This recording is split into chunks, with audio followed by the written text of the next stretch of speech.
La séance est reprise. Monsieur le ministre, mes chers collègues, l'ordre du jour appelle le débat relatif au programme Territoires d'industrie. La parole est tout d'abord donnée aux orateurs de la commission qui a demandé ce débat. Et je propose à notre collègue Montaugé de prendre la parole au nom de la commission des affaires économiques.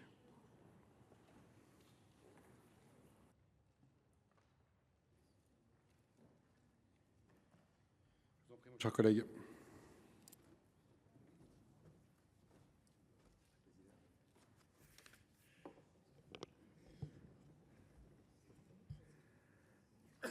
Monsieur le Président, Monsieur le Ministre, chers collègues, la réindustrialisation demeure un objectif essentiel pour la création d'emplois et le recouvrement de notre souveraineté nationale.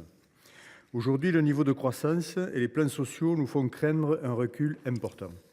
C'est dans ce contexte que je m'exprimerai à la place de Rémi Cardon, rapporteur au nom de mon groupe de la mission d'information consacrée au programme Territoires d'industrie, qui m'a demandé de l'excuser auprès de vous, ce que je fais. Sur le fond, et aussi parce que je l'avais personnellement proposé à la Commission des affaires économiques il y a quelques années, je me réjouis que le Sénat s'engage de la sorte dans des contrôles sur le terrain de l'efficacité de nos politiques publiques. Le programme Territoires d'industrie couvre aujourd'hui environ la moitié des établissements publics de coopération intercommunale. Sa logique de carte blanche au territoire, avec un pilotage au niveau local en binôme élu-industriel, est pertinente. De fait, elle a séduit aussi les territoires, puisque 85% des territoires d'industrie retenus en 2018 ont de nouveau candidaté en 2023. Pour autant, les évaluations macroéconomiques montrent que les effets du programme sur l'activité industrielle sont mitigés. Nous ne vous en ferons pas grief, Monsieur le Ministre, et je salue les travaux menés par Monsieur Guesquin, que j'ai pu apprécier dans le Gers. Ce que nous pouvons en revanche regretter, c'est que vous ayez reconduit le programme en 2023 sans qu'il ait fait l'objet d'une évaluation sérieuse. La Cour des comptes a d'ailleurs publié à l'automne dernier un avis sévère sur la conduite du programme, estimant que le bilan publié par le gouvernement, qui évoquait triomphalement plusieurs dizaines de milliers d'emplois créés, relevait, je cite, uniquement de la communication. Si cette évaluation avait été faite, on aurait constaté que les effets macroéconomiques ne sont pas partout au rendez-vous. Les territoires labellisés devaient notamment bénéficier d'un accès privilégié aux outils de droit commun déployés par les opérateurs partenaires, comme par exemple les accélérateurs de Bpifrance. Or, cette priorisation n'a pas eu lieu. Nous avons fait, nous, parlementaires, une première évaluation qualitative et territorialisée du programme, avec les outils et les moyens dont nous disposions. Mais il est désormais absolument nécessaire d'intégrer les périmètres des territoires d'industrie dans des outils de suivi plus robustes, afin de pouvoir disposer de données fiables pour évaluer en profondeur cette politique publique ô combien nécessaire et justifiée. Je vous remercie. Merci mon cher collègue. La parole est à présent à Madame Martine Berthet, toujours au nom de la Commission des affaires économiques. Vous avez la parole, ma chère collègue.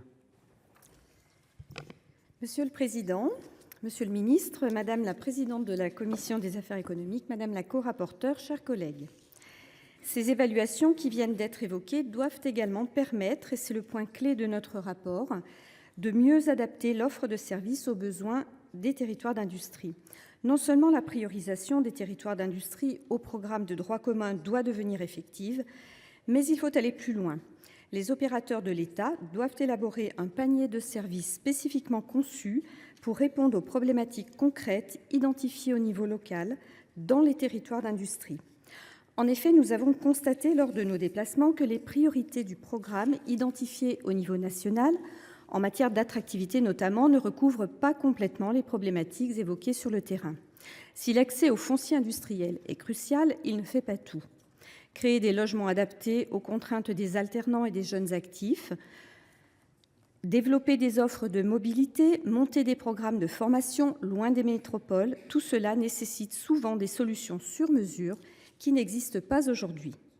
Nous avons aussi constaté que si au niveau national, la problématique des compétences pour le secteur industriel est bien identifiée et les coopérations entre les différents ministères compétents bien engagées, Dans le cadre du programme Territoires d'industrie, en revanche, la collaboration est beaucoup plus ténue. Ni le ministère de l'Éducation nationale, ni le ministère de l'Enseignement supérieur, ni celui du Travail n'étant officiellement partie prenante au programme. Cela se ressent au niveau local, où les actions en faveur de la formation ou de l'accès à l'emploi mobilisent assez peu les rectorats, universités, directions régionales de l'économie, de l'emploi, du travail et des solidarités et autres bureaux de France Travail. Il nous semble donc indispensable qu'un dialogue structuré avec les ministères de l'Éducation nationale, de l'Enseignement supérieur et du Travail soit formalisé au niveau national afin que ces derniers mobilisent à leur tour leurs troupes dans les territoires. Enfin, je reviendrai un instant sur le foncier. À Chalon-sur-Saône, nous avons constaté le succès du réaménagement de l'ancienne friche Kodak sur 12 000 m². Mais ces très grands sites clés en main ne sont pas adaptés aux petites entreprises.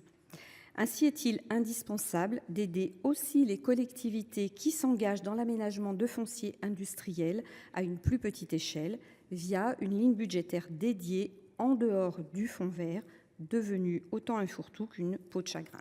Je vous remercie. Merci, ma chère collègue. Et la parole est à Madame Anne-Catherine Loisier pour la Commission des affaires économiques. Vous avez la parole, ma chère collègue.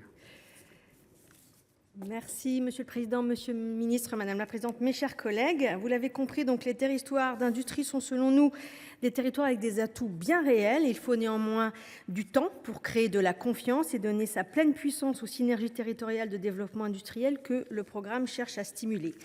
Nous observons que les dynamiques de coopération engagées grâce à la gouvernance bicéphale, à l'implication des élus, des industriels, des préfets, des opérateurs de l'État, prospèrent dans la majorité des cas et renforcent la compétitivité, la capacité d'adaptation et la réactivité au marché, autant de ressorts nécessaires pour relever les défis d'environnement économique changeant aujourd'hui. Le programme Territoires d'industrie est désormais, selon nous, mûr pour franchir une nouvelle étape vers une dimension plus articulée avec la stratégie nationale de politique industrielle et ainsi donc mieux servir l'objectif stratégique de réindustrialisation. Nous pensons donc que ce programme doit être pérennisé. Il est peu coûteux pour les finances publiques, quelques millions seulement. Il ne remet donc pas en cause l'objectif actuel d'économie. Nous recommandons à enveloppe constante d'intégrer le financement de campagnes de détection de projets industriels. Celles-ci ont démontré leur efficacité en matière d'impulsion de nouveaux projets. Nous soulignons l'intérêt d'impliquer l'ensemble des acteurs déterminants des territoires et notamment les régions, chefs de file de développement économique, qui parfois, pour certaines, regardent le programme avec circonspection. Ou encore les chambres de commerce et d'industrie qui, par leur connaissance du tissu économique local, surtout en ruralité, sont en capacité de booster le dispositif en accompagnant les industriels dans la recherche d'aides publiques, tant au niveau local que européen. Nous pensons véritablement que les chambres de commerce et d'industrie ont vocation à être acteurs de ce dispositif. Sur le modèle en fait des districts italiens qui ont inspiré le programme, et nous préconisons d'accompagner la structuration de filières locales, gage selon nous de solidité et d'efficacité du territoire d'industrie. Le modèle italien, nous l'observons et nous mesurons combien il permet l'organisation de filières territoriales qui sont devenues un puissant levier de compétitivité permettant de gagner des parts de marché à l'export. Avec un PIB inférieur d'un tiers à celui de la France, l'Italie exporte aujourd'hui plus de biens que la France. Le territoire d'industrie idéal, c'est donc celui qui réussit à mettre en valeur des stratégies de filières territoriales portées par des acteurs publics et privés, locaux, soutenus régionalement et venant conforter une ambition de réindustrialisation nationale. Dans ce cas, les plus-values attendues sont des créations d'emplois, de richesses économiques et surtout une cohésion territoriale, monsieur le ministre, propice en fait à l'adaptation et à la résilience face à la concurrence aujourd'hui internationale. Telles sont, mes chers collègues et monsieur le ministre, les grandes lignes de ce rapport que nous vous invitons bien sûr à lire de façon plus complète et qui s'inscrit, ça a été évoqué, dans la volonté du Sénat de mener l'évaluation des politiques publiques au plus près des réalités de nos territoires. Je vous remercie. Merci, ma chère collègue.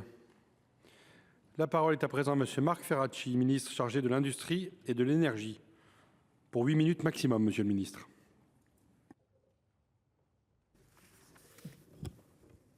Merci, Monsieur le Président. Madame la Présidente de la Commission des affaires économiques, Mesdames les rapporteurs, Mesdames et Messieurs les sénateurs, l'ambition du gouvernement, portée par le Premier ministre, le ministre de l'économie Éric Lombard et moi-même, est, vous le savez, d'accélérer la réindustrialisation de la France. Je considère que ce ministère, dont j'ai l'honneur de porter la charge, est un ministère de combat. Ce combat, c'est celui de la reconquête industrielle de nos territoires, un combat pour plus de prospérité, pour plus de souveraineté, mais aussi pour plus de cohésion dans nos territoires, un combat pour faire de nos territoires, en hexagone comme en outre-mer, des territoires d'industrie. Et je mets ici des guillemets. Je suis extrêmement heureux d'échanger ce soir avec vous au sujet du programme Territoires d'industrie à l'occasion de la publication du rapport d'information des sénatrices Martine Berthet et Anne-Catherine Loisier et du sénateur Rémi Cardon, que je remercie chaleureusement pour leur réflexion, pour leur travail, qui, je l'espère, va nous permettre d'améliorer le fonctionnement de ce programme. Territoires d'industrie s'inscrit dans la stratégie globale du gouvernement en faveur de la réindustrialisation. Il est coporté par le ministère de l'Aménagement du territoire et de la décentralisation et par le ministère de l'Industrie. Il incarne véritablement le volet territorial de la politique industrielle. Le Sénat est historiquement la chambre des territoires et je connais votre engagement à tous en faveur de la reconquête industrielle par et pour les territoires. Je salue la contribution essentielle de la Commission des affaires économiques au programme Territoires d'industrie, à son ambition et à son financement. Je crois que nous allons en reparler. Je sais ce que nous vous devons. Le rapport qui nous réunit est particulièrement riche en recommandations. Si le bilan de Territoires d'industrie est globalement positif, ce programme n'est pas parfait, il n'est pas achevé. Et mon souhait aujourd'hui est d'échanger avec vous sur des pistes d'amélioration pour co-construire ensemble des solutions. Le rapport préconise, premièrement, de pérenniser le programme au travers de plusieurs actions. D'abord, en le recentrant, je cite, sur les territoires porteurs de véritables projets industriels. Sur ce point, je rappelle que la sélection des 183 territoires d'industrie s'est faite sur la base de critères objectifs et exigeants. Tous les territoires labellisés sont porteurs d'initiatives et de potentiel. Et l'expérience montre qu'il n'y a pas de fatalité industrielle pour nos territoires. Sur 183 territoires d'industrie, 150 étaient en déclin industriel entre 2007 et 2020. Et sur ces 150 territoires, 110 ont réussi à recréer des emplois depuis 2020. Ces résultats montrent que la réindustrialisation est possible, et ce, dans tous les territoires. Vous proposez ensuite de renforcer le volet attractivité du programme. Et c'est vrai, l'industrie nécessite un écosystème complet avec des infrastructures adaptées, des compétences disponibles, du foncier, sans oublier une offre suffisante d'hébergement.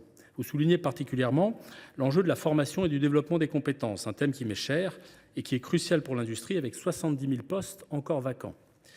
L'industrie a le potentiel d'attirer tous les talents et de les valoriser. Je pense bien sûr aux jeunes, mais aussi aux femmes, qui ne représentent aujourd'hui que 28% des salariés du secteur.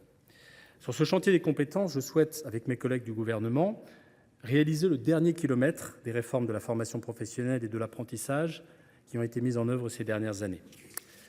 Certains territoires d'industrie sont particulièrement actifs et innovants en matière de formation et de compétences. Je pense au territoire Lac-Pau-Tarbes, qui est aujourd'hui l'un des fers de lance de la réindustrialisation de l'aéronautique et dans les technologies vertes.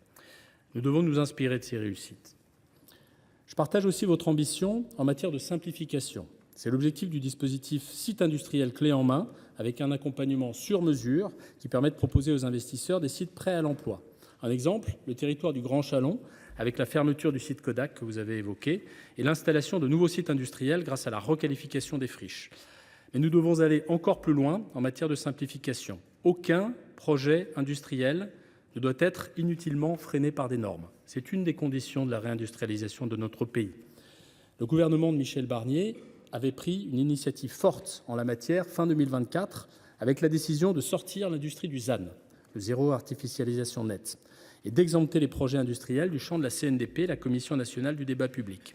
Je sais que cette thématique est particulièrement chère à un grand nombre d'entre vous et je vais rencontrer prochainement les sénateurs Jean-Baptiste Blanc et Ghislain Cambier pour échanger à ce sujet. J'en viens maintenant au deuxième axe de recommandation du rapport qui porte sur la gouvernance et sur le financement. Vous le savez, Territoires d'industrie repose sur un modèle souple et partenarial. Il associe au niveau local l'ensemble des parties prenantes, publiques et privées, autour de binômes élus industriels. Les acteurs du territoire s'organisent autour d'un projet, et c'est ce projet qui compte, pas les structures. On ne crée pas de nouvelles strates avec le programme, les acteurs sont libres d'expérimenter, libres d'innover et de mettre en place leur propre modèle d'organisation. Et je crois que c'est ici une des forces du programme. Dans la deuxième phase de Territoires d'industrie, L'accompagnement opérationnel a été renforcé avec la généralisation des postes de chef de projet dans tous les territoires. 153 sur 183 ont déjà été recrutés. Vous préconisez ensuite de pérenniser le financement du programme. Je souhaite, comme vous, que le programme soit suffisamment armé. Je pense que nous allons pouvoir approfondir cet enjeu lors des questions. Cet enjeu s'inscrit, comme vous le savez, dans un contexte budgétaire très contraint. Nous allons nous battre, et je sais pouvoir compter sur votre soutien dans le cadre du prochain débat budgétaire pour consolider le programme. J'insiste sur le fait que les financements mobilisés sont ciblés et donnent des résultats. L'aide financière aux 162 projets soutenus via le Fonds vert a ainsi généré 780 millions d'euros d'investissement et 2600 créations d'emplois. Pour 1 euro d'investissement public, ce sont 12 euros d'investissement privé générés et en moyenne, c'est un emploi créé pour 22 500 euros d'argent public investi. Pour qui connaît les politiques actives d'emploi, c'est un ratio qui est très satisfaisant. Très satisfaisant. Le rapport préconise troisièmement, je cite, de mieux s'adapter aux spécificités et aux besoins de l'industrie. Je pense que la capacité d'adaptation est, ou en tout cas doit être, la force de ce programme. L'ingénierie joue un rôle clé pour accompagner chacun des territoires dans ses spécificités et ses problématiques. Et la phase 2 du programme renforce cet axe via une offre de services dédiée. Vous préconisez de prioriser l'accès aux dispositifs de droit commun pour faire davantage effet de levier. Je souhaite que nous puissions instruire cette proposition, et je m'y engage avec mes équipes, afin de voir comment les opérateurs peuvent davantage être sensibilisés aux projets et aux problématiques des territoires d'industrie. Sur le suivi et l'évaluation, enfin, que vous avez évoqué, plusieurs de vos recommandations sont en cours de mise en œuvre, et je souhaite que nous allions le plus loin possible. Vous savez que je suis particulièrement attaché à ces enjeux d'évaluation, qu'il s'agisse des politiques publiques, des enjeux de financement ou encore des normes. Le dernier axe de recommandation porte sur le retour d'expérience ou comment s'appuyer sur les leçons du terrain pour mieux calibrer, je cite, les politiques industrielles. Le programme a inspiré de nombreuses actions qui ont ensuite été répliquées. Je pense aux missions Rebond, véritable mission commando spécifique aux territoires en difficulté avec un soutien combiné en ingénierie et en financement. Autre exemple, les écoles de production. Le programme a aussi donné un coup de projecteur sur ce modèle original, sorte de troisième voie entre les centres de formation d'apprentis et les lycées professionnels.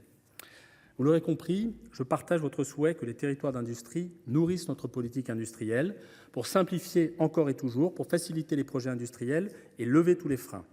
Pour conclure, Territoire d'industrie est un dispositif original, efficace et à présent éprouvé. La première phase a permis de confirmer l'intérêt d'une démarche partenariale associant les acteurs locaux autour d'un projet industriel de territoire. Les retours du terrain ont permis un certain nombre d'adaptations et votre rapport doit conduire à de nouvelles améliorations. L'industrie et nos territoires en ont besoin. Je finirai en citant Paul Éluard. L'œuvre accomplie est œuvre à faire. Il nous reste beaucoup à faire avec mon collègue François Rebsamen et dans ce combat, mesdames et messieurs les sénateurs, je sais pouvoir compter sur votre soutien et sur votre engagement. Je vous remercie pour votre attention et je suis à présent à disposition pour répondre à vos questions. Merci, Monsieur le Ministre. Dans la suite du débat, chaque orateur dispose de 2 minutes maximum, y compris l'éventuelle réplique. Le Gouvernement dispose pour répondre d'une durée équivalente. Le Gouvernement aura la faculté, s'il le juge nécessaire, de répondre à une réplique pendant 1 minute. L'auteur de la question disposera alors à son tour du droit de répondre pendant 1 minute. Monsieur Medviel, vous pouvez poser votre question depuis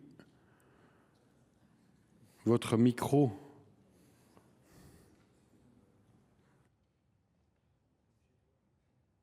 La parole est à Monsieur Pierre Medviel pour le groupe Les Indépendants.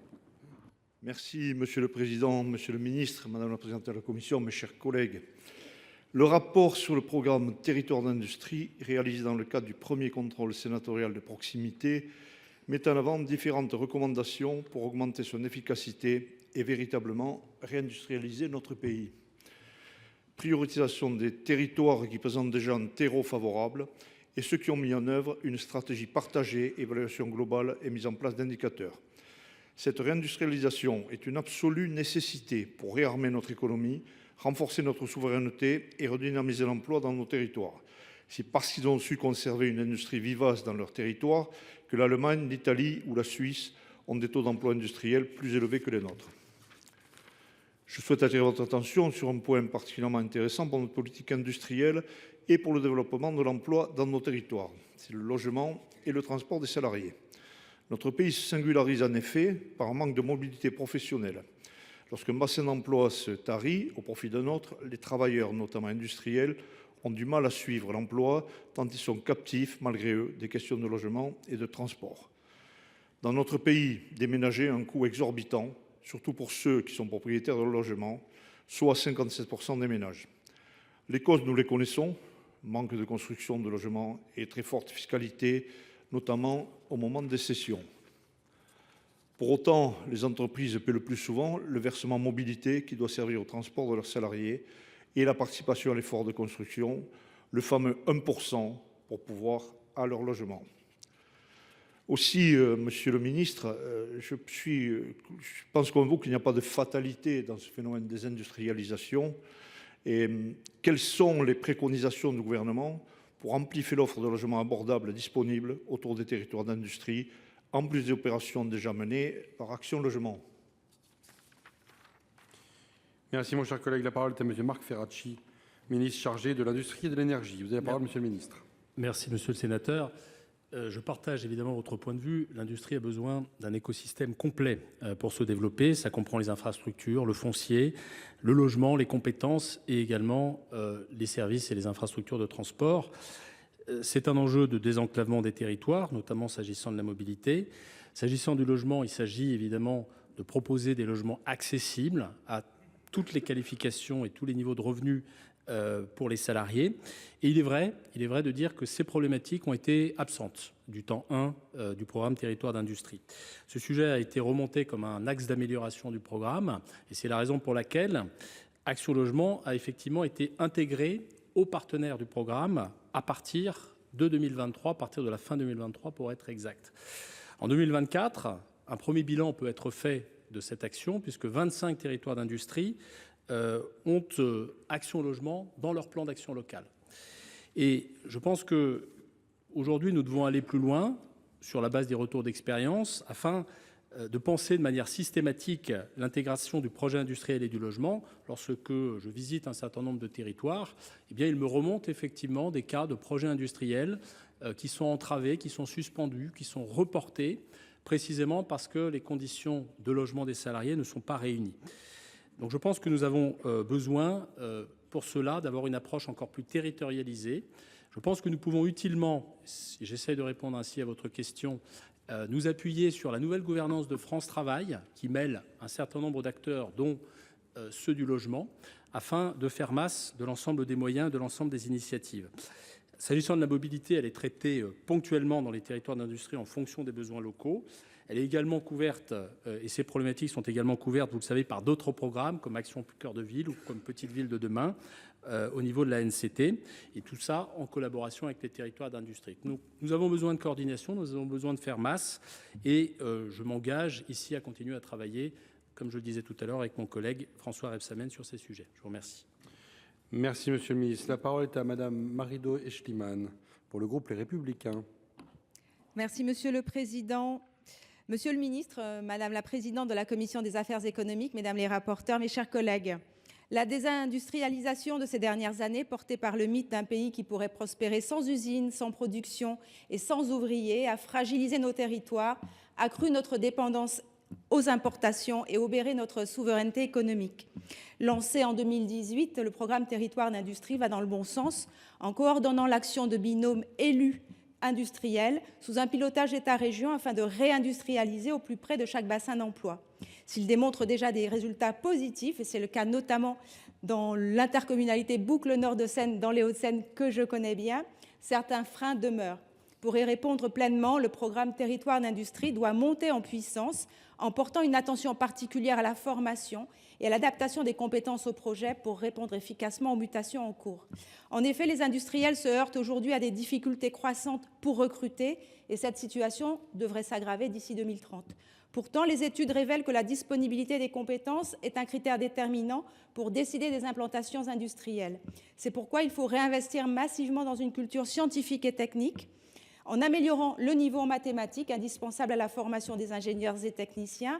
Or, les résultats des élèves français dans cette discipline sont préoccupants. Il faut aussi améliorer la féminisation des métiers de l'industrie.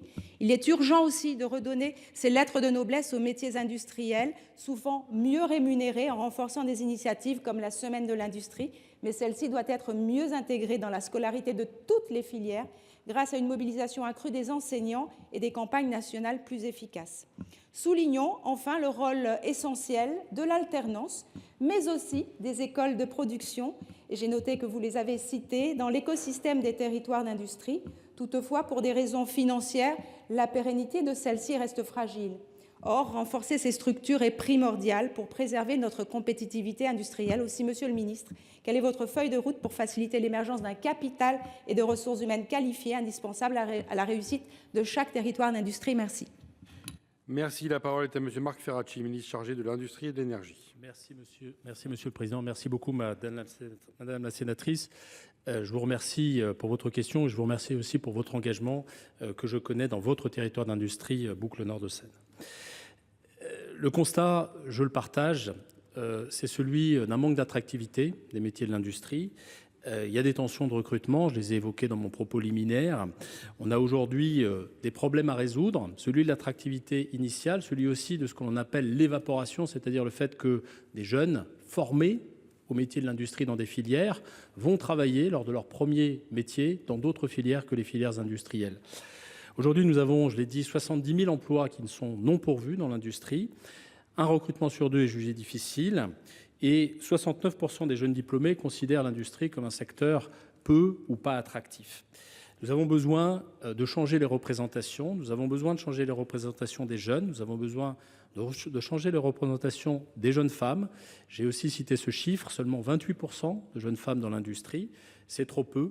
J'ai eu l'occasion de m'entretenir avec un homologue du Kazakhstan, pays dans lequel la proportion des femmes dans l'industrie est de 47%. C'est dire que nous avons encore des progrès à faire.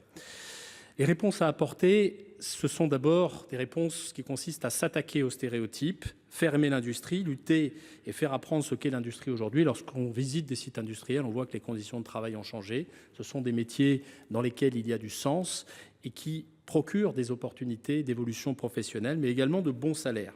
L'enjeu de la féminisation, et là je veux souligner et saluer le rôle des collectifs, comme le collectif industriel, Elle Bouge. J'essaye, avec la Direction générale des entreprises, de les accompagner et de leur donner le maximum de soutien afin de poursuivre leurs actions. Lutter contre le phénomène d'évaporation et faire en sorte qu'il y ait une transposition du diplôme industriel ou du diplôme scientifique dans un premier métier, dans la filière. Réaliser le dernier kilomètre des réformes du lycée professionnel en faisant évoluer la carte des formations vers plus de sections industrielles, c'est aussi un axe extrêmement important. Et enfin, s'appuyer sur des filières innovantes comme le nucléaire pour créer une appétence, pour créer, je ne dirais pas une mode, mais en tout cas un intérêt. Et enfin, je dirais, et je vous informerai si vous ne l'êtes pas encore, qu'une mission de l'Inspection générale des finances sur la présence des filles dans les filières scientifiques et industrielles vient d'être lancée. Je vous remercie.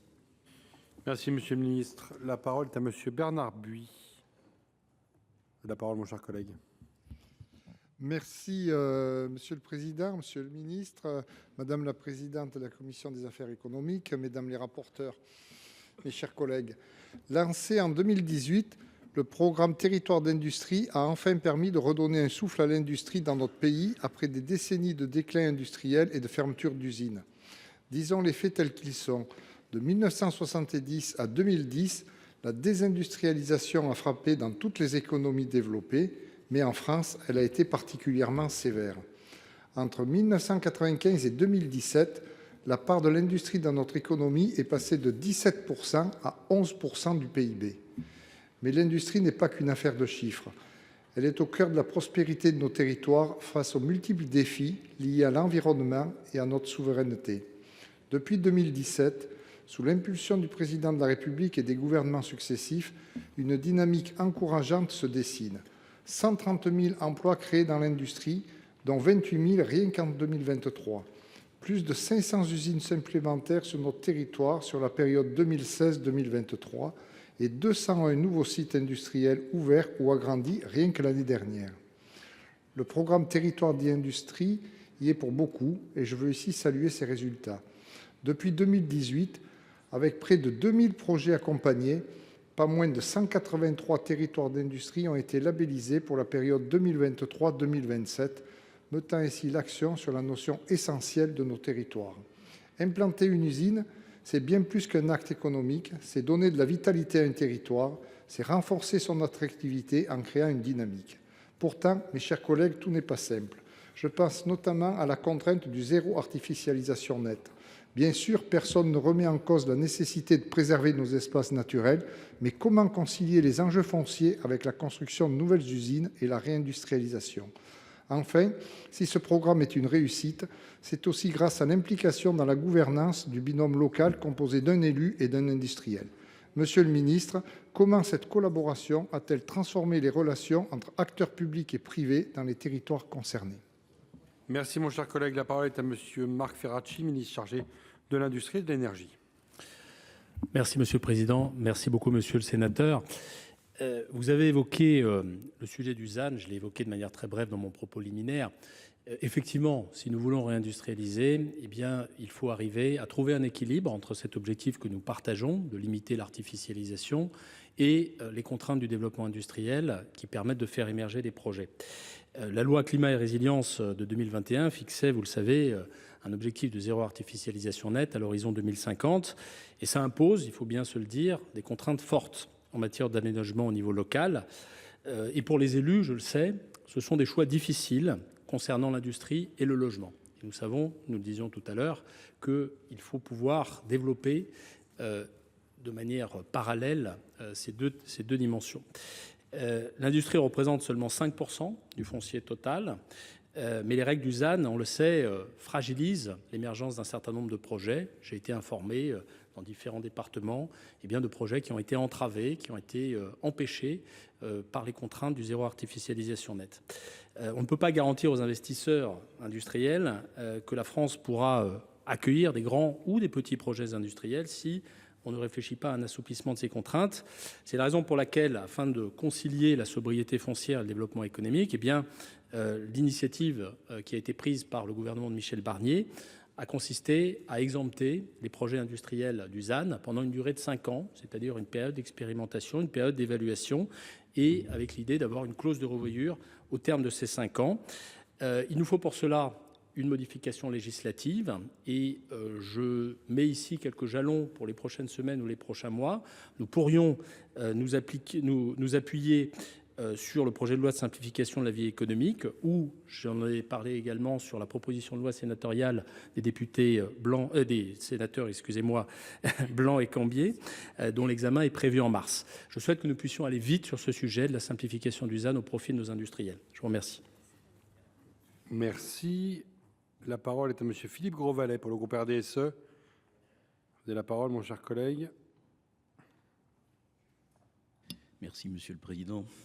Monsieur le Ministre, je ne sais pas si à HEC ou sur les bancs de Sciences Po on enseigne cela, mais s'agissant de développement industriel, mon grand-père vous aurait dit « on ne fait pas pousser les carottes en tirant sur les feuilles ». À méditer. Et si l'évaluation par la Cour des comptes de territoire d'industrie établit un renforcement de la coopération et une meilleure mobilisation des acteurs locaux, l'échec de l'État et de ses opérateurs et des régions à prioriser et à coordonner leurs moyens et interventions sur les territoires labellisés est aussi souligné.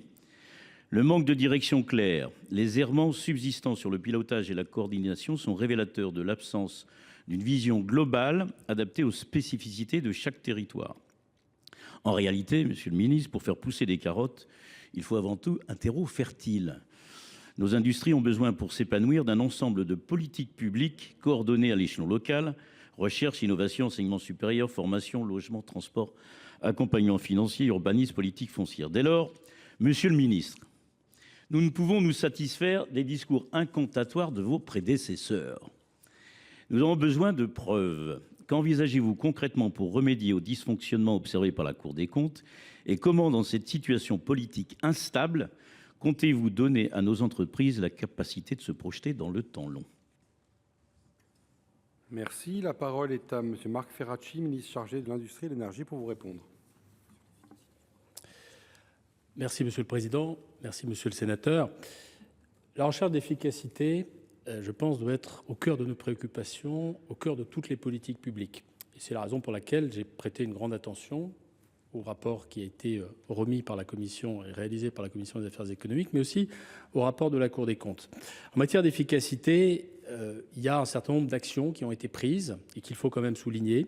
Il y a plus d'ingénierie sur ce programme et c'est une remontée de terrain qui doit nous permettre d'améliorer l'efficacité du programme, avec en particulier des chefs de projet plus nombreux, avec le principe d'une coordination régionale pour travailler davantage avec Régions de France et avec l'ensemble des acteurs de niveau régional sur le territoire d'industrie. Ça, c'est une avancée concrète et j'évoquais tout à l'heure la nécessité également de s'articuler aux différents niveaux de gouvernance de France Travail avec l'ensemble des enjeux qui y sont associés. Nous avons également besoin, ça a été évoqué dans certaines parties du rapport, d'un meilleur suivi et de collecter plus de données, parce qu'on ne peut pas améliorer l'efficacité si on ne collecte pas plus de données sur les actions qui sont réalisées, sur les impacts de ces actions. Je souhaite que la collecte de ces données s'accélère et que l'articulation des différents systèmes d'information s'améliore également, afin que nous puissions faire un bilan de manière plus fréquente de l'efficacité du programme, un bilan qui puisse être actualisé tous les 6 mois. Ça me semble être une fréquence efficace. Enfin, dire aussi que dans la recherche d'efficacité que vous appelez de vos voeux et que je partage, eh bien, il faut aussi se poser la question de la refonte des périmètres, et du ciblage des territoires concernés. Concrètement, l'évolution du temps 1 au temps 2 a mené à ce qu'un certain nombre de critères soient mieux pris en compte, et en particulier que les territoires soient sélectionnés sur le côté opérationnel des projets. C'est une dimension qui a été prise en compte et dont j'espère qu'elle sera mieux prise en compte à l'avenir. Voilà ce que je peux vous dire. S'agissant, et j'en terminerai là-dessus, sur la nécessité d'avoir une approche interministérielle, je la partage complètement. J'aurai, j'espère, l'occasion de déployer des éléments un peu plus globaux sur la feuille de route de mon ministère auprès du Sénat et de la Commission des affaires économiques. Je vous remercie. Monsieur Grosvalet, je vous en prie. Oui, monsieur le ministre, je vais vous donner 2 exemples de territoires d'industrie où le gouvernement, non pas l'État, aurait pu ou pourrait être directement concerné. Le premier, ce serait par exemple de revenir sur la décision du précédent gouvernement à Cordemais d'abandonner un magnifique projet industriel novateur en matière de transition énergétique. Le deuxième, ce serait, sur mon territoire et dans ma ville par exemple, de signer et de ne pas reporter indéfiniment la signature pour la signature de la commande d'un porte-avions. Je le dis parce que là où l'État est directement impliqué, vous pouvez aussi mettre à mal une entreprise, des grandes entreprises et leurs sous-traitants, en reportant des commandes de cette nature. Monsieur le ministre, vous voulez répondre à monsieur Grosvalet? Non, c'est bon? Non. La parole est à monsieur... Je vous en prie. La parole est à monsieur Daniel Fargeot. Je vous en prie, mon cher collègue. Merci, Monsieur le Président. Madame la Présidente de la Commission, Mesdames les rapporteurs, Monsieur le Ministre, incontestablement, le programme Territoires d'industrie, peu coûteux, comme le souligne la Cour des comptes, produit ses effets dans les petites et moyennes villes françaises. La coopération et la mobilisation des acteurs locaux aux côtés des opérateurs de l'État participent à une dynamique de réindustrialisation de nos territoires. Dans ce type d'action, l'enjeu est de définir le juste niveau d'intervention. Nous sommes convaincus qu'associer les élus locaux auprès des industriels dans une gouvernance publique-privée est une stratégie vertueuse qui permet de poser des fondations solides. Des entreprises se réinstallent, des emplois se maintiennent et se créent, et des collectivités retrouvent une dynamique économique. Oui, l'ambition et la volonté sont présentes. C'est une première victoire. À présent, il convient d'aller plus loin. Aller plus loin en évaluant le dispositif et en priorisant des territoires d'industrie qui ne bénéficient pas tous d'une mobilisation des acteurs et d'une coordination régionale égale. Évaluer pour ne pas saupoudrer et pour capitaliser sur les écosystèmes économiques efficients. Aller plus loin également en simplifiant, car il faut bien reconnaître que la complexité du dispositif freine son efficacité. Les entreprises et élus locaux peinent à se frayer un chemin dans une forêt de dispositifs d'aide qui parfois se chevauchent avec de nombreux guichets qui multiplient de fait les délais et les démarches des processus administratifs. Monsieur le ministre, au moment où l'Europe et le monde s'engagent dans une compétition industrielle féroce, quelles sont les mesures concrètes que vous proposez pour ne pas nous laisser étouffer par la lourdeur de nos processus administratifs? Quelle synergie, quel rapprochement entre opérateurs, quelle simplification générale pourrait être mise en place dans le cadre de la reconduction de ce programme pour permettre aux territoires d'industrie de devenir de véritables moteurs de notre souveraineté économique? Merci, mon cher collègue. La parole est à monsieur Marc Ferracci, ministre chargé de l'Industrie et de l'Énergie, pour vous répondre. Merci, monsieur le président. Merci, monsieur le sénateur. Le sujet de la simplification, c'est un rocher de Sisyphe sur lequel beaucoup de gouvernements, beaucoup d'administrations, beaucoup d'élus se sont mobilisés depuis déjà bien des années. S'agissant de ce territoire, vous attirez notre attention et la mienne sur la question de la coordination entre les opérateurs qui peut être génératrice de complexité, et j'en conviens bien fortement. Il y a 6 opérateurs partenaires que sont la Banque des Territoires, BPI France, l'ADEME, Business France, France Travail, Action Logement, et auxquels évidemment s'articulent Intercommunalité de France, Région de France et France Industrie. Tout cela peut générer de la complexité, tout cela peut générer parfois des difficultés pour les acteurs du programme. Je pense que nous avons ici fait des progrès. L'implication des opérateurs sur le temps 1 a été, c'est ce qui est remonté du terrain, relativement hétérogène, et je pense que ça a été également souligné par un certain nombre d'élus. Pour corriger cela, sur le temps 2, plusieurs actions sont mises en œuvre. D'abord, un partage, je l'évoquais préalablement, des données et des plans d'action aux opérateurs. La réalisation aussi d'un travail un peu plus coopératif sous la forme de webinaires thématiques pour faciliter la diffusion des offres de services des différents opérateurs. C'est aussi un élément pour lever les freins à l'accès à un certain nombre de ressources et aux différentes dimensions du programme.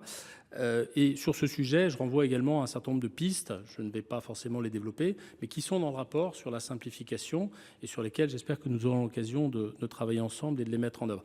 Sur la simplification plus globale, et j'en terminerai, j'espère pouvoir développer cela dans des réponses ultérieures, nous avons besoin, je pense, de mesures fortes, des mesures qui s'attachent aux normes, qui s'attaquent même aux normes de niveau français, mais aussi de niveau européen. Nous avons aujourd'hui un certain nombre de directives dont les transpositions ont été zélées, et même plus que zélées, avec des surtranspositions, et qui pénalisent nos industriels. Je pense que nous avons besoin d'avoir une évaluation de ces directives. J'aurai l'occasion d'y revenir, je pense, dans mes propos ultérieurs. Je vous remercie. Merci, monsieur le ministre. La parole est à présent à monsieur Fabien Gay. Vous avez la parole, collègue. Merci, monsieur le président, monsieur le ministre, mes chers collègues. Bonduel, 159 emplois supprimés. Renault Alpine, 350 emplois menacés. Fonderie de Bretagne, 500 emplois menacés. Valeo, 868 emplois menacés. Ma France, 400 emplois supprimés. Imperial Wheels, 176 emplois supprimés. Continental Automobile France, 240 emplois supprimés. Stellantis, 500 emplois supprimés, 600 menacés. IBM France, 206 supprimés. Air Liquide, 479 supprimés, 500 menacés. ExxonMobil, 677 emplois supprimés. Thales Aliena Space, 980 emplois supprimés. Sanofi, 300 emplois supprimés. Vancorex, 500 emplois menacés. General Electric, 484 emplois supprimés. Dumaret, 500 emplois menacés. Clestra Metal, 125 emplois menacés. Malébert, 135 emplois supprimés. Yara, 139 emplois supprimés. Yves Rocher, 460 emplois supprimés. Michelin, 1250 emplois menacés. Monsieur le ministre, pourquoi je cite tout ça? Pour 3 choses. La première, c'est que le Premier ministre, depuis sa nomination, n'a pas eu un mot pour les hommes et les femmes qui sont en train de perdre leur emploi ou leur emploi est menacé. Pas un mot. Et encore dans 1h30 de politique générale, pas un mot. Et pourtant, c'est des hommes, c'est des femmes, et c'est grâce à eux que notre industrie tourne. La deuxième, c'est que votre communication, la vôtre, celle du gouvernement depuis 7 ans, puisque c'est la même, c'est un emploi créé ou une création d'emploi, annoncé dans beaucoup, les Choose France, etc. Mais la réalité, c'est que c'est 2 emplois supprimés dans chaque territoire. Enfin, avant de parler de réindustrialisation, et c'est un grand combat que nous portons beaucoup, Je pense qu'il faut d'abord stopper la casse industrielle. Alors une question, est-ce que oui ou non vous allez continuer à rester les bras ballants, ou est-ce que nous allons conditionner les aides publiques et interdire des entreprises qui touchent des aides publiques de pouvoir évidemment verser des dividendes aux actionnaires et supprimer des emplois? Je vous en remercie. Merci mon cher collègue. La parole est à monsieur Marc Ferracci, ministre. Merci Monsieur le Président, merci Monsieur le Sénateur. Vous avez égrené une longue liste de plans sociaux, de fermeture de sites. Je regrette que vous n'ayez pas évoqué une liste tout aussi longue d'entreprises qui créent des emplois sur nos territoires et dans lesquelles, je pense, on peut également trouver quelques motifs d'espoir. L'important, c'est le solde entre les emplois créés et les emplois supprimés. Ce solde, il est positif depuis 2017, vous le savez. 130 000 emplois ont été créés en France et il continue, il continue d'être positif. Ce sont les dernières données de l'INSEE qui nous l'informent. Il est vrai que la situation est plus difficile qu'elle ne l'était ces dernières années. Il est vrai que certaines filières, vous les avez évoquées, sont en difficulté. C'est l'automobile, c'est la chimie, c'est la sidérurgie. Mais l'expression bras ballants que vous avez utilisée, je ne la reprends pas à mon compte parce qu'elle ne tient pas compte de l'énergie que déploient tous les services de l'État, de l'énergie que déploient les commissaires au redressement et à la prévention des difficultés des entreprises sur le terrain, de l'énergie que déploient les services de l'ADIR, la délégation interministérielle aux restructurations d'entreprises, de l'énergie que déploie le CIRI pour essayer de résoudre ces problèmes. Vous avez cité des exemples d'entreprises en difficulté pour lesquelles nous nous sommes battus. Nous avons aussi connu des réussites. Nous avons sauvé l'entreprise NFA, quelques centaines d'emplois. J'étais la semaine dernière à Arques, dans le Pas-de-Calais. Nous avons trouvé un plan de financement qui préserve l'outil industriel pour 4000 salariés. Et je n'ai pas entendu dans votre propos de mention de cette réussite qui est une réussite collective, une réussite qui a impliqué l'ensemble des parties prenantes, les créanciers, les actionnaires, également les élus locaux, la région, l'intercommunalité, la communauté d'agglomération de Saint-Omer. Donc il ne faut pas tomber dans une forme de défaitisme. Moi, je considère que mon ministère est un ministère de combat. Combattre, ça veut dire combattre pour préserver l'existant et se battre sur tous les dossiers d'entreprises en difficulté et de filières en difficulté. C'est aussi combattre pour l'attractivité et pour les entreprises et filières qui vont bien et qui créent des emplois afin qu'elles en créent encore plus demain. Je vous remercie. Merci. La parole est à présent à monsieur Yannick Jadot. Merci. Merci, Monsieur le Président, Monsieur le Ministre. Je pense que vous pourrez probablement, après ce débat, réévaluer votre expression sur le solde. Bien sûr qu'il y a des entreprises qui se créent et on en est content. Sur certains territoires, c'est la catastrophe. Pour des familles, c'est la catastrophe. Et il n'y a pas de perspective d'emploi dans le secteur. Et donc, si on se bat pour la réindustrialisation, on se bat aussi pour que nos usines ne ferment pas. Et quand j'entends certains collègues, et parfois dans votre bouche, dire le ZAN, pardon, Michelin, Systovi, General Electric, les fonderies de Bretagne, 40 ans de désindustrialisation, et c'est vrai qu'il y a eu du mieux ces dernières années. Ce n'est pas le ZAN, soyons un peu sérieux. Donc on a un instrument. Alors ce n'est pas un instrument à l'américaine, reconnaissons que cet instrument est utile. Nous sommes déçus qu'il y ait aussi peu de moyens, et surtout que ces moyens soient peu ou mal orientés, mal ciblés.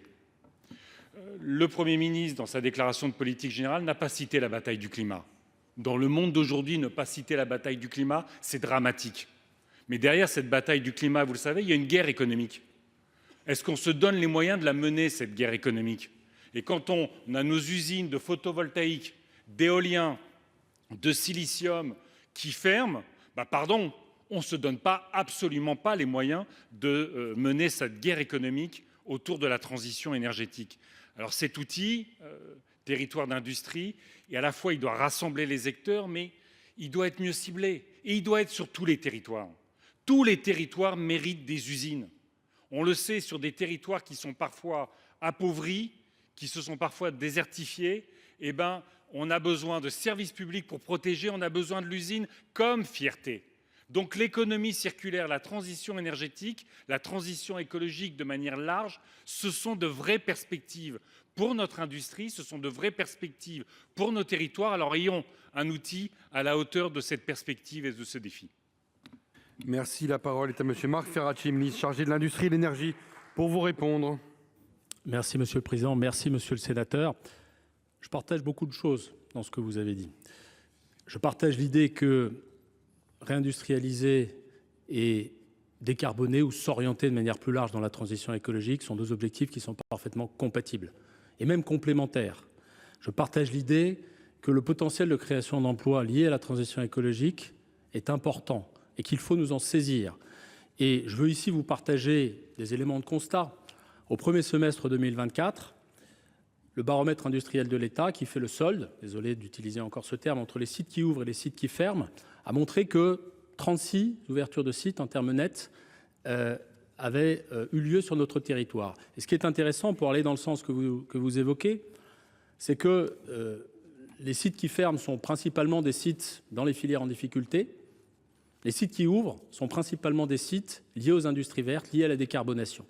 Donc on a un processus de transition dans lequel des emplois se créent dans des secteurs d'activité qui sont notamment liés à la décarbonation, qui sont liés aux énergies renouvelables pour certains, qui sont liés à l'hydrogène pour d'autres. J'ai eu l'occasion de visiter à Sochaux, sur le site d'Alangeois plus précisément, une usine de l'entreprise Forvia qui créait et qui fabriquait des pots d'échappement, activité percutée par la fin prochaine du véhicule thermique, et qui se reconvertit peu à peu et qui reconvertit ses salariés dans la production de réservoirs à hydrogène. Cette transition, elle est là sous nos yeux.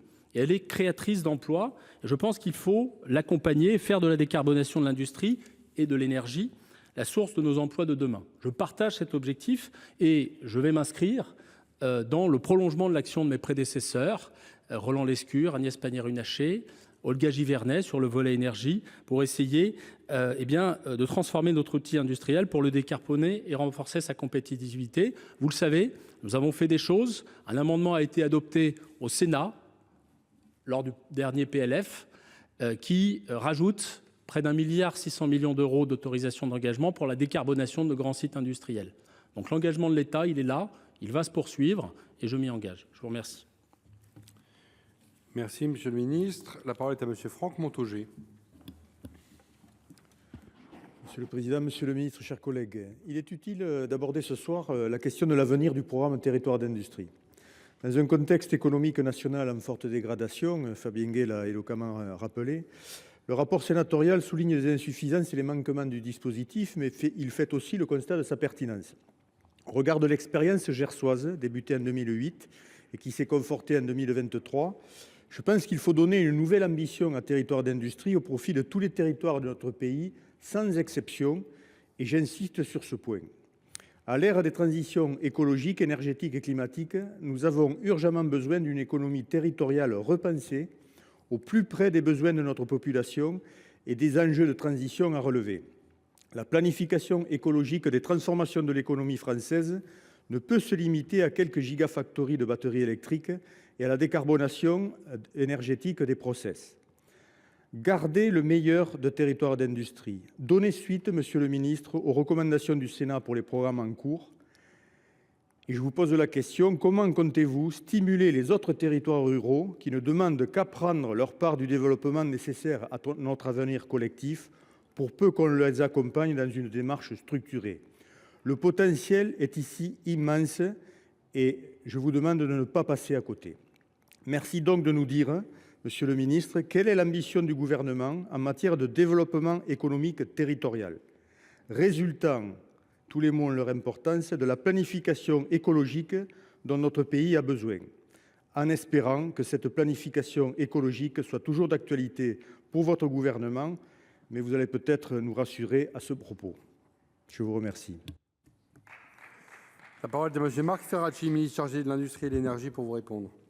Merci, Monsieur le Président. Monsieur le Sénateur, dans le prolongement de la réponse que j'ai faite à Monsieur Yannick Jadot, vous dire que l'idée d'une planification écologique, qui est une innovation d'un point de vue institutionnel pour notre pays, vous le savez, nous avons un secrétariat général à la planification écologique placé directement sous l'autorité du Premier ministre depuis maintenant plusieurs années.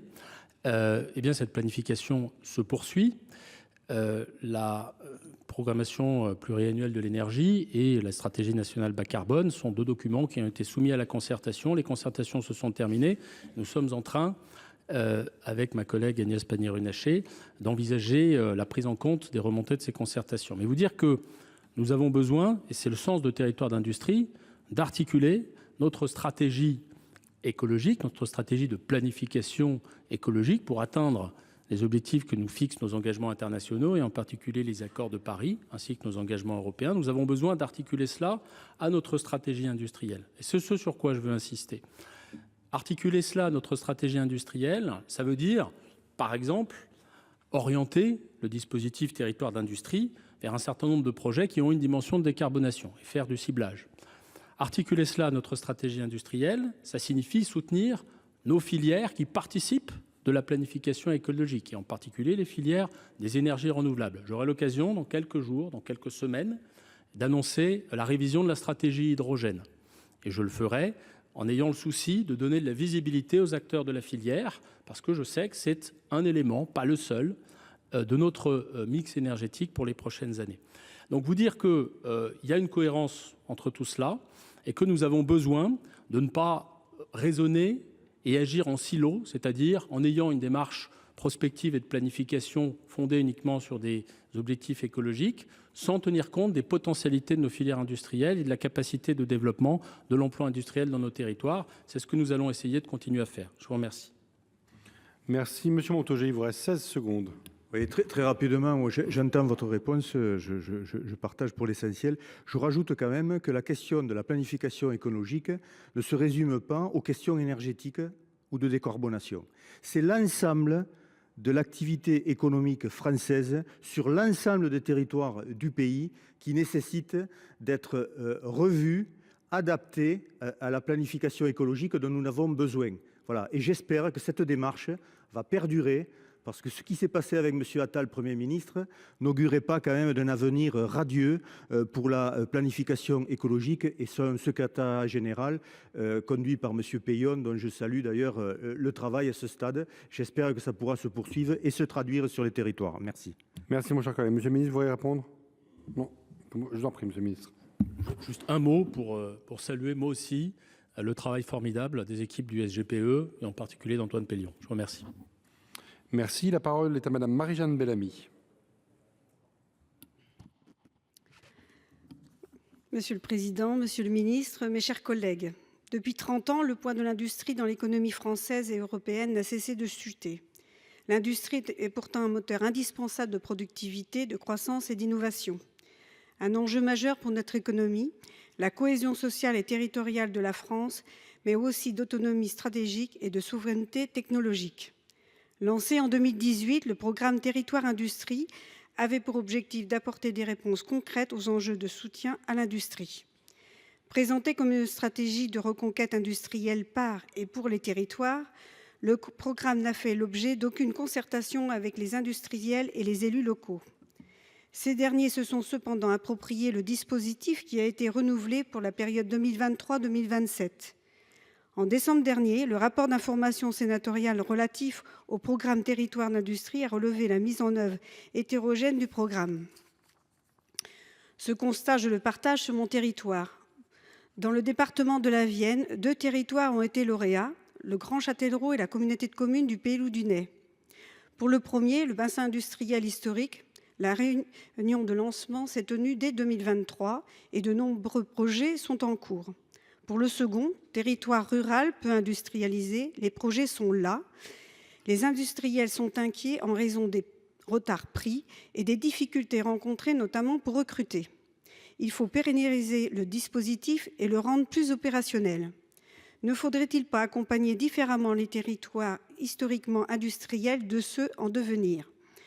Pour que le système soit efficient malgré des moyens limités, il est indispensable de ne pas se disperser, d'associer et d'accompagner tous les acteurs locaux et industriels et de simplifier. Je souhaite ainsi insister sur le besoin de formation et de promotion des métiers de l'industrie. Quelles actions pour que l'absence de personnel qualifié ne freine pas le déploiement des projets? Je vous remercie. La parole est à M. Marc Ferracci, ministre de l'Industrie et de l'Énergie. Merci, Monsieur le Président. Merci, Madame la Sénatrice. Vous avez souligné plusieurs points dans votre intervention et vos questions. La question de l'association des élus locaux et des industriels à la conception du programme, je pense qu'elle a été prise en compte. Je l'ai évoqué tout à l'heure, Intercommunalité de France, Région de France et également France Industrie sont partie prenante et partenaires du programme. Alors on peut sans doute toujours faire mieux et peut-être les associer de manière encore plus étroite, mais vous dire que sur la gouvernance de ce programme, une charte collective d'engagement entre l'État et les 6 opérateurs a été signée et que d'un point de vue très concret, très opérationnel, des réunions régulières, des outils numériques partagés, je les ai évoqués tout à l'heure, ou encore l'existence de coordinateurs régionaux doivent permettre cette coordination. Ensuite, vous soulignez à la suite du rapport, et vous avez raison, le caractère assez hétérogène du déploiement du programme, notamment dans le temps 1. Cette hétérogénéité, je la partage, en tout cas j'en partage le constat. La phase 1, elle a été marquée par des disparités dues parfois à des portages politiques variés, des animations qui pouvaient être diverses d'un territoire à l'autre, à la fois sur l'animation et sur l'ingénierie également. Il y a de l'hétérogénéité par nature dans ce type de programme qui a une dimension très qualitative, mais dire que la phase 2 a mis en place un certain nombre de mesures pour corriger ces problèmes, c'est la redéfinition des périmètres des projets pour faire en sorte qu'il y ait un petit peu plus de cohérence et d'harmonisation, mais toujours sur proposition des territoires. C'est la généralisation des postes de chef de projet, là aussi, qui est un élément qui, je pense, contribue à structurer beaucoup mieux la mise en œuvre des projets. Et puis, je l'ai évoqué également, c'est le renforcement de l'échelon régional avec le recrutement des coordinateurs régionaux. Je souhaite, comme je le disais tout à l'heure, que des bilans semestriels puissent être faits. Et je manque de temps pour répondre à votre question sur l'attractivité et les compétences, mais j'aurai l'occasion de développer cela dans une prochaine réponse. Je vous remercie. Merci, Monsieur le Ministre. La parole est à présent à Monsieur Guislain Cambier. Merci, Monsieur le Président. Monsieur le Ministre, Madame la Présidente Estrosi, chers collègues, l'industrie dans les Hauts-de-France, c'est 1 emploi sur 5, 255 000 emplois. Le Nord est une terre d'industrie et les élus y ont toujours été attentifs bien avant le lancement du programme Territoire d'industrie. Ce programme a un mérite, afficher le volontarisme politique, rappeler le caractère stratégique de ce secteur et la souveraineté qui lui est associée. Je souhaite vous interroger sur les enjeux fonciers, bien évidemment, de la réindustrialisation, puis sur le portage politique de ce dispositif. Le foncier, nous le savons, est un acteur clé de la réindustrialisation, mais n'apparaît pas comme tel dans ce programme. La mise en œuvre complexe du ZAN, le zéro artificialisation nette, tétanise, elle, les élus locaux. Comment comptez-vous concilier sobriété foncière, développement industriel, sans oublier, nous en parlions, la construction de logements pour les salariés ? Nous avons déposé la proposition de loi Trace avec mon collègue Jean-Baptiste Blanc, qui sera débattue le 18 février prochain. Nous comptons sur le soutien du gouvernement pour un atterrissage pragmatique et nous appelons à ce que l'État ait une vision d'aménagement du territoire à travers ses PNE, les projets d'envergure nationaux et européens, et assume leurs coûts fonciers. Nous devons, c'est vrai, poursuivre et amplifier le mouvement de recyclage foncier. Le PLF 2025 devra donc être ambitieux et je pense notamment au fonds vert. Quelle est votre stratégie foncière pour relever le défi de la réindustrialisation ? Dans sa méthode, ce dispositif est un appel à projet. Soyez vigilants à ne pas mettre en concurrence les territoires alors que nous devons privilégier la synergie. Pensons également aux conséquences financières et fiscales des implantations. Les régions, pourtant chefs de file en matière de développement économique, sont snobées dans le dispositif. Là aussi, créons des synergies plutôt que de multiplier les portes d'entrée. Dans mon département du Nord, nous avons montré qu'ensemble, État, collectivités locales, industriels, partenaires sociaux, nous savons construire des réussites industrielles. Toyota Valenciennes est la plus grande usine automobile de l'Hexagone et vient de fêter sa 5 millionième voiture, produite depuis 2001. La confiance au territoire, ça fonctionne. Je souhaiterais ainsi vous questionner sur le portage politique du programme Territoire d'industrie qui devrait, selon moi, être réinterrogé. Je vous remercie. La parole est à Monsieur Marc Ferracci, ministre de l'Industrie et de l'Énergie, pour vous répondre. Merci, Monsieur le Président. Merci beaucoup, Monsieur le Sénateur, de soulever cette question du foncier qui est évidemment une question essentielle à notre développement industriel à travers la question du ZAN. Et je vais y revenir à travers le contenu même du programme, avec notamment le dispositif des sites clés en main, qui est un élément assez structurant du programme Territoire d'industrie. Saluer également la région des Hauts-de-France, qui est particulièrement dynamique avec ses territoires d'industrie, et même très exemplaire dans la mise en œuvre des programmes. Vous dire que le sujet du portage politique, ou en tout cas de l'articulation de ce programme avec les problématiques foncières, passe véritablement par l'optimisation et l'amélioration de l'efficacité du dispositif des sites clés en main. Je crois pour ma part que les sites clés en main sont un outil de simplification à la main de nos industriels. Résoudre les problèmes normatifs, les problèmes d'autorisation environnementale, les problèmes de raccordement électrique également, en amont même d'une implantation industrielle, et sécuriser juridiquement les entreprises qui souhaiteraient s'installer sur un site, c'est un élément qui a fait la preuve de son efficacité. Il y a aujourd'hui 55 sites clés en main qui ont été sélectionnés en avril dernier, en avril 2024, avec un double objectif qui est de favoriser la sobriété foncière, mais aussi l'attractivité. Et avec un ciblage qui est un véritable ciblage à l'international, puisque la promotion de ces sites se fait au-delà de nos frontières. C'est un élément très important, je l'ai dit, il y a l'enjeu du foncier, il y a l'enjeu du raccordement électrique, et c'est la raison d'ailleurs pour laquelle RTE fait partie du comité de pilotage de ces sites. Et vous dire qu'au moment où nous nous parlons, eh bien, nous avons 10 sites qui sont arrivés à maturité, qui sont aujourd'hui véritablement accessibles à une implantation industrielle. Je pense que les enjeux pour l'avenir, c'est de mobiliser davantage de financement, et je partage cette idée qu'il faut sécuriser en particulier le financement du dispositif des sites clés en main et renforcer également la valorisation des sites les plus matures. Je vous remercie. Merci, Monsieur le Ministre. La parole est à Monsieur Simon Husa. Merci, Monsieur le Président. Monsieur le Ministre, oui, l'industrie a un avenir, et même plus que ça, elle est notre avenir, en Bretagne, en France et en Europe.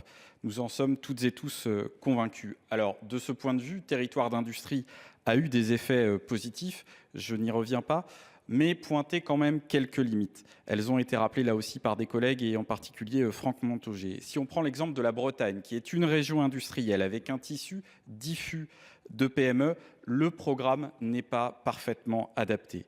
De la même façon, nous souhaitons, d'autres collègues l'ont aussi dit, faire confiance davantage aux collectivités qui sont plus proches, qui sont plus réactives, qui sont plus efficaces. Il faut renforcer leurs moyens, interco comme région, pouvoir faire du sur-mesure en termes de périmètre. Est-ce que vous êtes prêts à évoluer sur ce sujet ?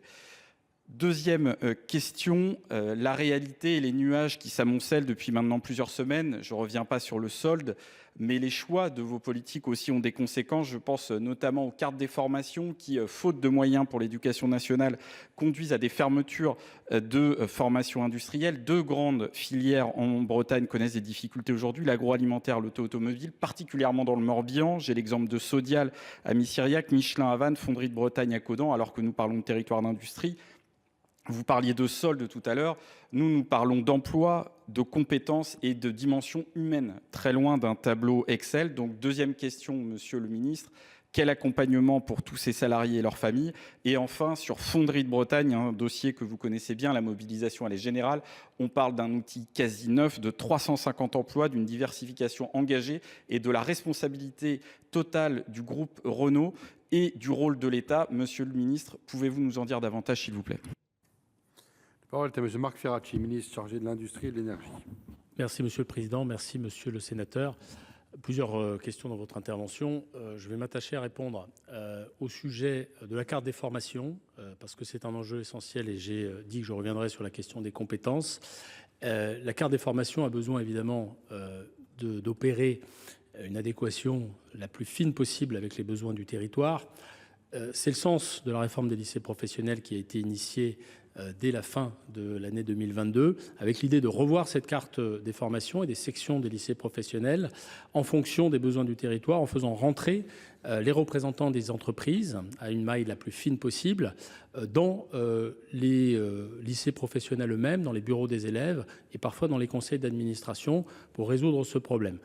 Il y a aussi un sujet de filière, parce que les formations, elles sont également proposées par les centres de formation des apprentis. Donc vous savez qu'ils peuvent être aujourd'hui opérés par des opérateurs de branche, mais aussi par des entreprises elles-mêmes. C'est ce qui a été permis par la loi Avenir professionnel de 2018. Et nous avons ici besoin que nos filières industrielles se mobilisent. J'essaye d'accompagner ce mouvement dans le cadre du Conseil national de l'industrie et j'ai rencontré les représentants des comités stratégiques de filière pour aborder cette question des compétences et des formations afin de structurer. Et je m'inscris ici dans le souhait et les vœux du Premier ministre qui, dans son discours de politique générale cet après-midi, évoquait ce sujet de la structuration des filières. Enfin, vous dire sur le sujet Fonderie de Bretagne que c'est un dossier qui occupe mes équipes et qui m'occupe personnellement depuis un certain nombre de semaines, un dossier sur lequel nous avons un repreneur potentiel qui est le fonds Private Asset, un dossier sur lequel nous avons cherché et réussi dans une certaine mesure à rapprocher les points de vue, à rapprocher les efforts à la fois de Private Asset et de Renault qui est le principal client de Fonderie de Bretagne avec 95% de son chiffre d'affaires. Il y a un blocage auquel nous sommes confrontés aujourd'hui. C'est un blocage qui concerne l'engagement de Renault, non pas sur des volumes, parce que c'est difficile de s'engager sur des volumes de production sur un marché automobile qui est incertain, mais sur ce qu'on appelle une part de marché, c'est-à-dire la proportion des achats que Renault adresse à Fonderie de Bretagne. Nous continuons à échanger avec les acteurs, nous continuons à nous battre, nous continuons à essayer de trouver des solutions industrielles afin que cette opportunité, qui est aussi une opportunité de diversification industrielle, puisse être saisie. Mais c'est un dossier difficile, je dois bien le confesser.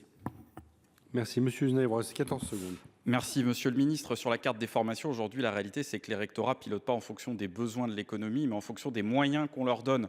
Donc ça, c'est important, passer le message à votre collègue. Et puis enfin, sur Renault, aujourd'hui, Renault ne respecte que 60% des commandes prévues en 2022. Donc nous voulons rester fiers d'un constructeur français. Pour ça, l'État, qui est actionnaire à hauteur de 15%, doit taper du poing sur la table, Monsieur le Ministre. Et je vous invite évidemment à venir à la rencontre des organisations syndicales et des salariés sur le site de Codan. Je vous remercie. Monsieur le ministre, vous voulez répondre? Je vous en prie. Oui, je ne suis pas effectivement venu physiquement sur le site. J'ai rencontré, en tout cas j'ai échangé avec les organisations syndicales à plusieurs reprises par visio pour des raisons d'agenda, tout simplement. J'ai l'habitude de venir sur les sites industriels quand je peux expliquer une action et annoncer des choses. C'est la raison pour laquelle, pour l'instant, je le dis et je continue à le dire, nous nous battons avec la DIR en particulier pour essayer de trouver des solutions sur ce dossier. Et j'espère pouvoir venir pour annoncer des choses, mais je le dis encore une fois, c'est un dossier difficile. Monsieur Uzna. Merci, Monsieur le Ministre. Oui, nous le savons, c'est un dossier difficile, mais cet outil industriel, c'est une chance pour notre région, pour notre pays, pour notre continent. Et encore une fois, l'engagement qui est demandé à Renault, de l'avis de beaucoup, est un engagement qui est parfaitement raisonnable. Et encore une fois, les uns les autres, nous voulons rester fiers d'un constructeur français. Et donc, les collectivités sont mobilisées, ont mis de l'argent sur la table, comme l'État d'ailleurs, Monsieur le Ministre. Vous avez proposé un prêt à hauteur de 14 millions d'euros. La région Bretagne, Lorient Agglomération, ont proposé aussi d'accompagner financièrement et de renforcer cet accompagnement. Donc aujourd'hui, vous savez, la procédure est lancée pour le redressement judiciaire. Les salariés et leurs familles sont évidemment extrêmement inquiets et ils ont besoin de savoir que tout le monde, du niveau local jusqu'au plus haut niveau, est mobilisé à leur côté. Et moi, je reste convaincu, il faut en appeler probablement au président de la République, au Premier ministre personnellement, pour que le groupe Renault entende raison et encore une fois, fasse le choix du pays qui l'a vu naître et qui l'a toujours soutenu, y compris financièrement. Je vous remercie. Merci, Monsieur Uzna. La parole est à Madame Frédérique Puissat. Oui, merci Monsieur le Président, Madame la Présidente, Mesdames les rapporteurs, Monsieur le Ministre. En Isère, l'industrie est fortement développée et à ce titre, un nombre important de collectivités iséroises participent au programme Territoire d'industrie. Cependant, et je profite de ce débat, Monsieur le Ministre, vous n'êtes pas sans ignorer que ces mêmes territoires sont en train de subir un choc économique violent qui percute de plein fouet l'économie et l'industrie locale. À ce jour, et mes collègues l'ont expliqué, sont menacés 238 salariés à Valeo, 170 à Photowatt et 460 à Vancorex. Première question, Monsieur le Ministre, avez-vous sur les deux dossiers de Valeo et Photowatt peut-être des éléments nouveaux à nous apporter?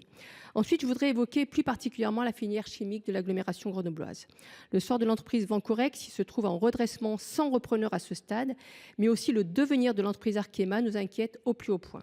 Si c'est toute une vallée qui se trouve dans une inquiétude extrême, cette inquiétude devrait s'emparer de la France entière, tant les enjeux de souveraineté liés à ces usines sont immenses. Un enjeu de souveraineté industrielle, un enjeu de souveraineté sanitaire, un enjeu de défense nationale. Il s'agit, Monsieur le Ministre, de changer de posture et de ne plus subir et de reprendre notre avenir en main. Il nous semble que c'est aussi l'essence même des territoires d'industrie.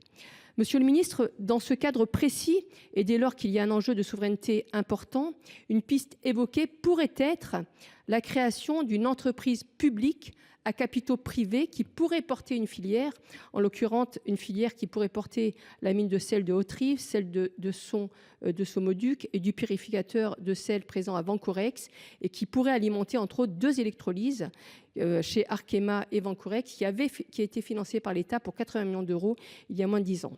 Cette piste, monsieur le ministre, est-elle crédible à vos yeux pour préserver et donner un futur à cette filière et à ses salariés, voire pourrait-elle être utilisée sur d'autres territoires dès lors qu'il y a un fort enjeu de souveraineté sur l'industrie de notre pays? La parole est à monsieur Marc Ferracci, ministre chargé de l'Industrie et de l'Énergie, pour vous répondre. Merci Monsieur le Président, merci Madame la Sénatrice. Je sais votre engagement sur les questions d'emploi et en particulier sur les questions d'emploi liées à votre territoire.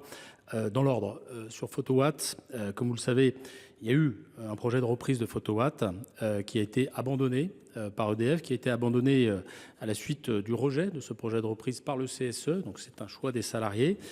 Sur le plan social, évidemment, dans cette circonstance, l'État sera très attentif à ce que l'accompagnement et le reclassement des salariés par EDF se fassent dans de bonnes conditions, et je pense que ce sera le cas. Vous dire que de manière plus générale, et dans le prolongement de mes propos de tout à l'heure, eh bien, je pense que la filière industrielle des énergies renouvelables a besoin de soutien, pas pour des raisons simplement de principe, mais parce que ça participe de notre souveraineté et en particulier de notre souveraineté énergétique. Et donc nous continuerons à essayer de trouver des solutions. Sur Valeo, vous dire que Valeo a effectivement annoncé mi-juillet une réorganisation qui incluait la recherche de repreneurs pour 3 sites et en particulier celui de Saint-Quentin-Fallavier à l'Île-à-Beau. Il y a eu un dialogue avec les services de l'État concernés qui s'est engagé afin de limiter les impacts économiques sur l'ensemble des sites concernés.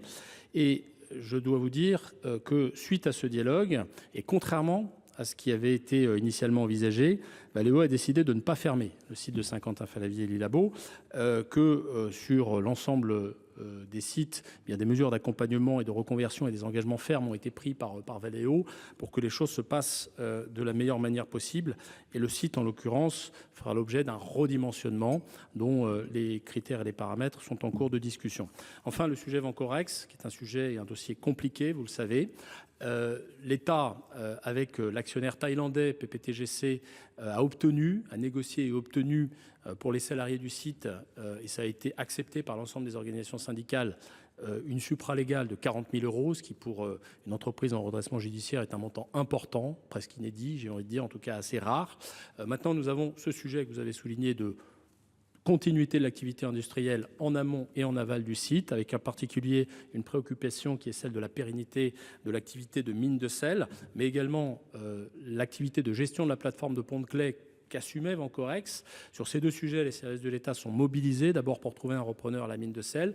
J'ai bien pris connaissance, et je vous propose que nous continuions à discuter de la proposition ou de l'hypothèse que vous avez formulée. Mais en tout cas, il y a une démarche de recherche d'un repreneur sur la mine de sel, de l'activité, et sur la gestion de plateforme. Il y a aussi une démarche la plus coopérative, puisque ça engage l'ensemble des entreprises qui sont concernées par l'activité de gestion de la plateforme. Et là aussi, l'État essaye de jouer un rôle d'ensemblier, et je serai heureux de partager les informations que j'ai avec vous. Je vous remercie. Merci beaucoup. La parole est à monsieur Jean-Jacques Michaud.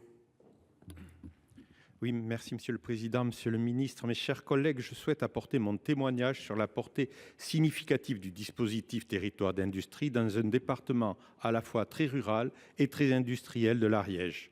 La première labellisation sur la période 2018-2022 a une portée très faible, mais depuis le renouvellement de la labellisation l'an passé, ce dispositif permet de soutenir plus puissamment les ambitions industrielles de ce territoire. Ce changement de braquet résulte tout d'abord du soutien en ingénierie sous la forme de chefs de projet financés, ce qui a constitué un apport significatif et a permis de s'imposer aux acteurs de l'écosystème industriel local.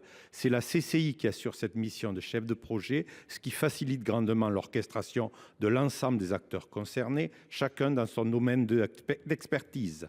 L'autre facteur déclenchant, c'est le dispositif Ami Rebond Industriel qui a été un booster sur cette nouvelle séquence du dispositif territoire d'industrie avec d'une part 150 jours d'ingénierie financés par l'ANCT ayant permis d'établir très rapidement un état des lieux des enjeux et des projets industriels, ce qui a permis de s'accorder sur une feuille de route industrielle partagée avec l'ensemble des acteurs. D'autre part, 1,5 million d'euros de financement dédiés pour une sélection de projets industriels locaux structurants qui, dans le contexte actuel, n'auraient pu être engagés. Ces résultats concrets militent ainsi que indiqué dans l'axe 2 des recommandations du rapport de notre commission pour la pérennisation du soutien en ingénierie, prérequis au bon fonctionnement du dispositif.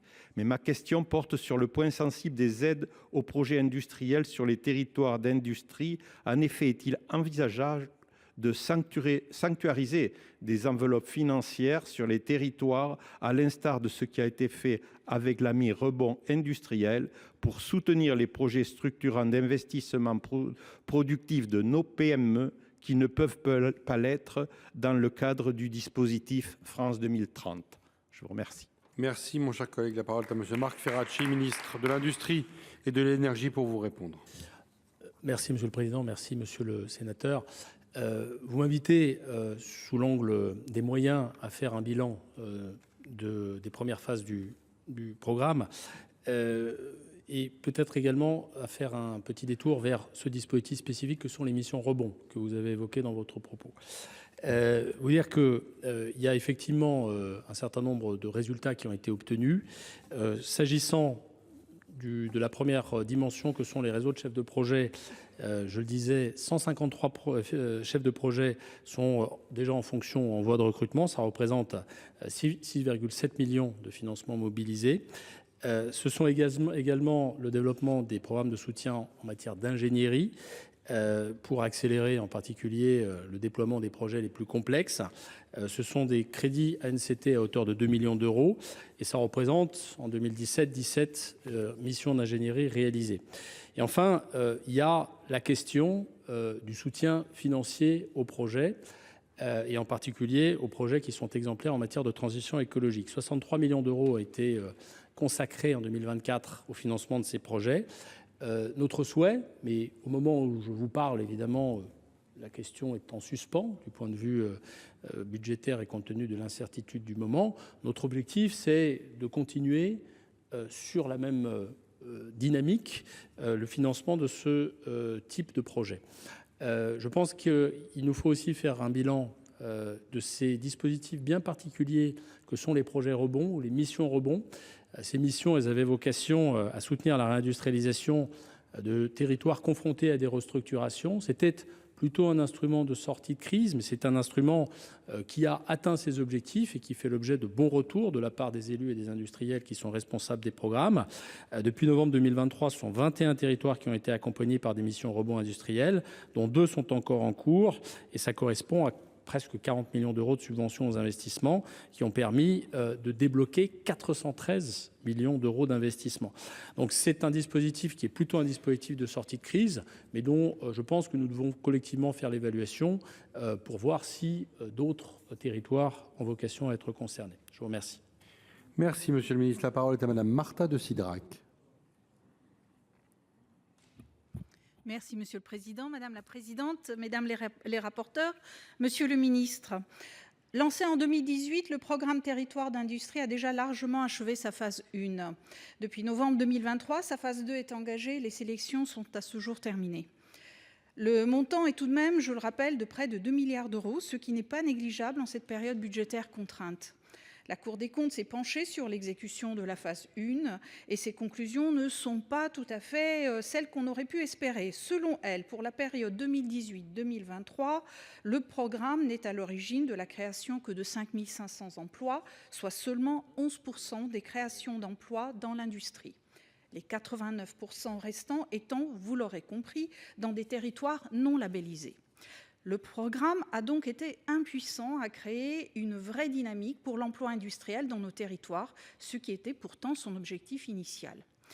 Le programme n'a ni manqué d'ambition, pas plus qu'il n'a été sous-doté, il a simplement été mal piloté, mal exécuté, dilué sans distinction dans la masse des aides publiques à l'économie.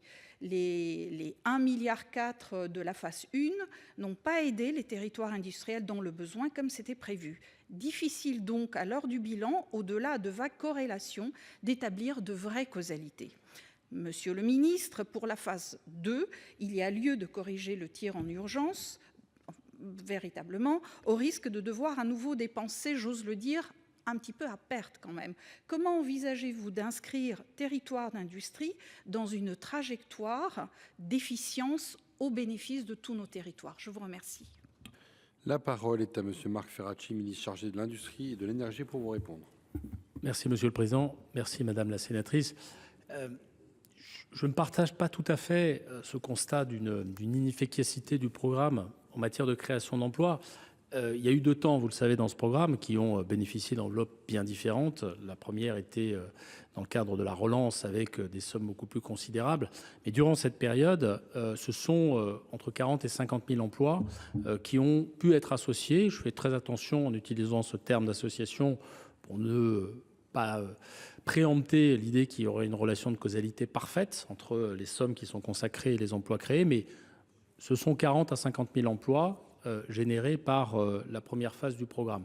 Donc je pense qu'il y a quand même une certaine efficacité. Je citais tout à l'heure des chiffres de l'emploi rapporté au coût budgétaire pour les finances publiques qui sont relativement satisfaisants.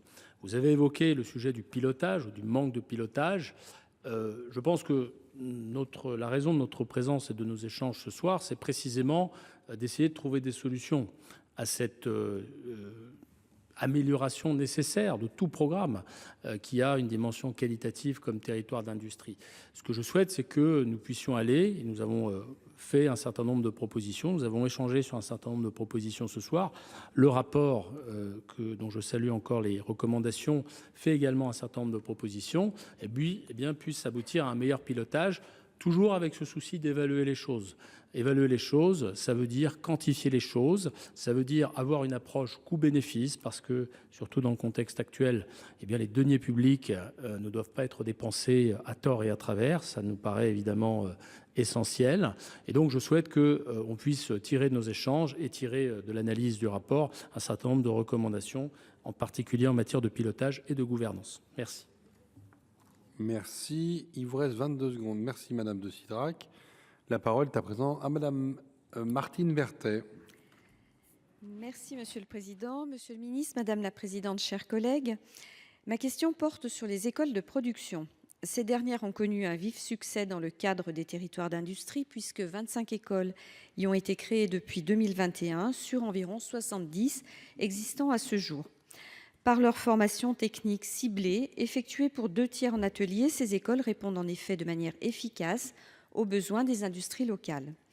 Nombre d'entre elles ont bénéficié pour leur création de l'appel à manifestation d'intérêt école de production, ainsi que de contributions de la part des collectivités locales et parfois de la région. Cependant, leur soutenabilité financière est loin d'être évidente. Les revenus de la taxe d'apprentissage et les recettes des ventes de production des élèves ne suffisent pas à couvrir leurs frais de fonctionnement et de ce fait, la subvention versée par l'État est cruciale. L'actuelle convention de financement pluriannuel signée avec le ministère du Travail court jusqu'en 2025. Est-il prévu de la renouveler, voire de pérenniser la part État du financement des écoles de production ? Il pourrait être opportun de prévoir également à cette occasion un accompagnement financier renforcé des écoles de production pendant leur période d'amorçage, le temps de la montée en charge des effectifs et des commandes. En outre, les écoles de production accueillent le plus souvent des jeunes peu adaptés au système scolaire classique ou qui en étaient sortis, ainsi que des jeunes fragiles. Mais pour ces derniers, souvent issus de milieux très modestes ou sous statut protégé, le coût du logement ou même des produits de première nécessité peut être un obstacle à la poursuite de la formation. Comment mieux les accompagner sur ce point pour permettre aux écoles de production de jouer à plein leur rôle de cohésion sociale ? Est-il envisageable de leur donner un statut d'apprenti, par exemple ? Je vous remercie. Merci. La parole est à Monsieur Marc Ferracci, ministre de l'Industrie et de l'Énergie. Merci Monsieur le Président, merci Madame la sénatrice et merci beaucoup d'attirer notre attention sur ce sujet qui me tient beaucoup à cœur parce que j'ai participé à l'élaboration de la loi 2018 dite loi pour la liberté de choisir son avenir professionnel qui a donné une reconnaissance à ces écoles de production. Je crois profondément que cette troisième voie entre les CFA et les lycées professionnels qui correspond effectivement à des publics qui ont besoin d'apprendre leur métier autrement, c'est une voie que nous devons soutenir parce qu'elle produit des résultats. Dire que le financement est évidemment un sujet pour l'État, puisque le financement par l'État correspond à entre 25 et 30% des ressources des écoles. C'est aussi un sujet taxe d'apprentissage, vous l'avez évoqué, et que ça engage également la Banque des territoires qui produit des aides et les collectivités. Vous dire qu'aujourd'hui, nous avons, grâce au programme Territoire d'industrie, un coup de projecteur sur ces écoles de production, un coup de projecteur sur un outil dont, même si leurs effectifs, école par école, restent modestes, parce que c'est le sens même de la pédagogie de ces écoles que de s'adapter à des publics qui ont besoin d'apprendre autrement, et donc avec des effectifs plus petits, mais dire que le nombre d'écoles de production a néanmoins triplé depuis 2020. On a aujourd'hui 71 écoles de production sur notre territoire. L'objectif que nous poursuivons, et je pense que ça peut répondre à votre question, c'est d'en avoir 100 d'ici la fin de l'année 2026. Et pour ce faire, eh bien, nous avons besoin effectivement de sécuriser les financements. Je vais en discuter, j'ai prévu d'en discuter avec mes homologues concernés, et en particulier avec la ministre du Travail et également la ministre de l'Éducation nationale pour affirmer la coordination de nos actions. Mais vous dire que mon soutien personnel à ce dispositif va perdurer. Je vous remercie. Madame Berthet, il vous reste quelques secondes. Merci beaucoup. Pour conclure ce débat, la parole est à présent à Madame la Présidente Dominique Estrosi Sassone pour la Commission des Affaires économiques. Vous avez la parole, Madame la Présidente. Merci Monsieur le Président, Monsieur le Ministre, Mesdames les rapporteurs, chers collègues. Je tiens en préambule à remercier nos 3 rapporteurs de s'être frottés avec succès à l'exercice du contrôle sénatorial de proximité ou contrôle territorialisé souhaité par Monsieur le Président du Sénat sur la recommandation du président Mathieu Darnaud à l'époque où il était vice-président du Sénat. Le programme Territoire d'industrie se prêtait par excellence à ce type de contrôle. La vigueur et la richesse de nos échanges, ou entre la passion que nous avons pour nos territoires, en montrent toute la fécondité. Je voudrais donc remercier également chacun d'entre vous, et vous, bien sûr, Monsieur le Ministre, pour la qualité de nos débats. Je crois qu'il était particulièrement pertinent de reprendre notre session parlementaire 2025 par ce sujet, car il me semble que malgré toutes ces imperfections et ces faiblesses de débutants, le programme Territoire d'industrie pourrait inspirer notre politique industrielle à plus d'un titre. C'est d'abord la reconnaissance de l'importance du facteur territorial, si souvent sous-évalué, dans la constitution des dynamiques économiques. Il faut d'ailleurs saluer l'audace de ceux qui ont porté sur les fonds baptismaux ce programme, qui fait un peu figure d'ovni au sein de la gamme des politiques industrielles déployées par l'État. Alors que notre pays est frappé depuis plusieurs mois par des fermetures d'usines et des plans sociaux à la chaîne, et certains viennent de s'en émouvoir à juste titre, et plans sociaux y compris dans les grands groupes, il semble plus que jamais évident que la réindustrialisation que nous appelons tous de nos vœux doit marcher sur 2 jambes. L'approche territoriale doit venir compléter de manière pérenne le soutien aux filières et à l'innovation de rupture pour nourrir et densifier ce tissu de PME et d'ETI qui fait la force et la résilience du tissu industriel, par exemple chez nos voisins industriels et allemands. En deuxième lieu, nous suggérons que vos services, Monsieur le Ministre, examinent attentivement les milliers de fiches projets élaborées par les territoires d'industrie depuis 6 ans. Ils en tireront, j'en suis convaincue, d'intéressantes propositions pour des évolutions et simplifications de notre réglementation réellement adaptée aux besoins de nos entreprises et de nos territoires. Car ce que je dis souvent pour le logement à propos des territoires d'accélération vaut aussi, me semble-t-il, pour l'industrie. À partir du retour d'expérience de quelques pionniers, c'est désormais tout le territoire français qui doit devenir un territoire d'industrie. Je retiens aussi de l'expérience Territoire d'industrie les bénéfices d'une organisation agile, travaillant en interministériel, en mode projet. Si le rapport de notre commission recommande la nomination d'un délégué interministériel à la réindustrialisation, ce n'est pas pour créer un nouveau comité Théodule, mais bien pour souligner la nécessité de mobiliser dans un même élan l'ensemble des leviers de réindustrialisation qui vont du foncier à la formation en passant par le logement et la recherche. Pour finir, au moment où nous reprenons dès demain l'examen du projet de loi de finances, je me dois de souligner que dans le panel des outils en faveur de la réindustrialisation, les politiques publiques de soutien de l'offre demeurent primordiales pour la compétitivité de nos entreprises. Notre commission soutient naturellement, sans réserve, les efforts de consolidation budgétaire engagés. Mais sur les baisses d'allègement de charges, sur la fiscalité, sur les aides aux entreprises, gardons-nous de la tentation de faire payer à l'industrie un prix disproportionné au risque de casser pour de bon la fragile dynamique industrielle qui s'était engagée depuis quelques années et d'assécher aussi les sources de la croissance future. Car, comme chacun le sait, il est plus facile de fermer des usines que d'en ouvrir. En tout cas, Monsieur le Ministre, je vous remercie d'avoir participé à ce débat. Je remercie l'ensemble de nos collègues qui font montre de patience et de persévérance jusqu'à la fin de ces débats. Et j'espère en tout cas qu'à partir de ce rapport, nous pourrons continuer à faire avancer ce programme et d'une façon beaucoup plus large, tout le sujet de la réindustrialisation qui nous tient particulièrement à cœur. Merci beaucoup et bonne soirée. Merci Madame la Présidente, Monsieur le Ministre, mes chers collègues, je vais lever la séance. La prochaine séance aura lieu demain, mercredi 15 janvier à 15 h, pour la déclaration du gouvernement suivie d'un débat en application de l'article 50-1 de la Constitution. La séance est levée.